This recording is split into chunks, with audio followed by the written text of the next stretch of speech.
Highly favored one of the Lord, welcome to the Healing Streams Reflection. The title for today's post is The Foundation of Unwavering Faith. In Hebrews chapter 13, verses 1 to 8, the writer tells us how to please God by saying, keep on loving one another as Christians. Remember to welcome strangers in your homes. There were some who did that and welcomed angels without knowing it. Remember those who are in prison as though you were in prison with them. Remember those who are suffering as though you were suffering as they are.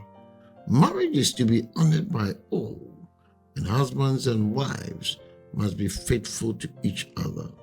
God will judge those who are immoral and those who commit adultery. Keep your lives free from the love of money and be satisfied with what you have. God has said, I will never leave you. I will never abandon you. Let us be bold then and say, the Lord is my helper. I will not be afraid.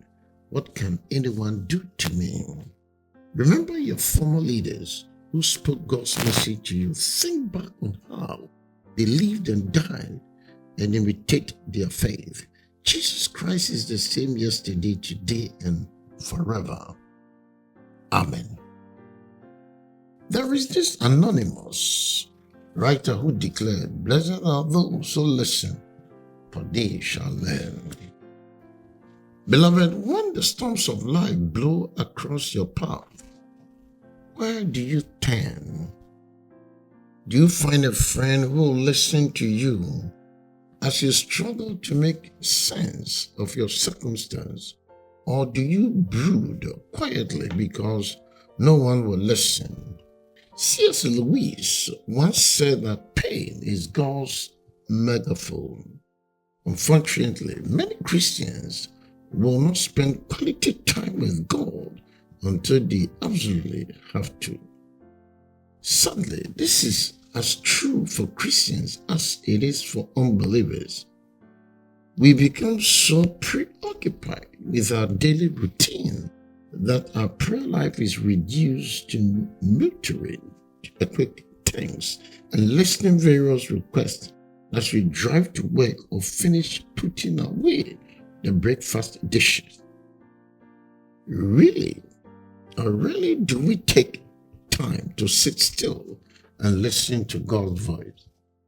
Being still before the Lord is essential if we are ever to mature in our faith. Think of it this way. How deep will your relationship be if you speak or spoke to your friends just 2 or 3 minutes a day? What if when you spoke to them, it was only to make requests and to inform them of your needs? What if when you finish speaking, you walk away not waiting to hear their answers? Your relationships will be dismally one-sided, to say the least. Listening is an essential component of knowing God. How can we hear His voice if we don't stop and listen for it? Mother Teresa was once asked what she said when God spoke to her. She said, I listen. She was then asked what she said when she spoke to God. She answered, I listen. Beloved, in Matthew chapter 9, verse 19 to 22, declares that so Jesus got up and followed him, and his disciples went along with him. A woman who had suffered from severe bleeding for 12 years came up behind Jesus and touched the edge of his cloak. She said to her, if only I touch his cloak, I'll get well. Then Jesus turned around and saw her and said, courage, my daughter, your faith has made you well. At that very moment, the woman became well. As Diana M. Clark once said, faith needs her daily bread. When they set sail on a stormy sea, even Christ's disciples were afraid. Jesus said to them, "You of little faith, why are you so afraid?" Then he got up and rebuked the winds and the waves, and it was completely calm. Matthew 8:25-27.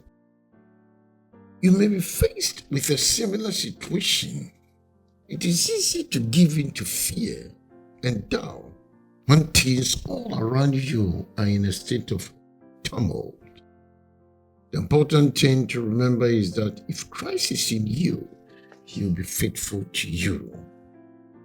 With Christ on board, the disciples' ship will not have gone anywhere. God did not ordain it to go. So it is with your life. Although you cannot see him, God is aware of your situation and will navigate it successfully. Ironically, the faith of a woman who had never previously seen Christ dwarfed that of his own disciples because she earnestly believed he could heal her. She dared to touch the hem of his garment. Jesus came to her and said, "Daughter, take courage. Your faith has made you well." Matthew 9:22. Beloved, Jesus is faithful to all of his followers, including you and I, regardless of the degree to which they trust him. But you might find that you miss out on the riches of his blessings when you give in to doubt and fear. When Jesus visited his hometown, the people who had known him as a child could not believe that he was a prophet. Because of their lack of faith, Jesus did not perform many miracles there. Matthew 13:54-58. How many miracles did you miss out on because of your unbelief? How many miracles? Think about it. And the Lord himself will give you insight and understanding. Thanks for listening, and may the good Lord richly bless you.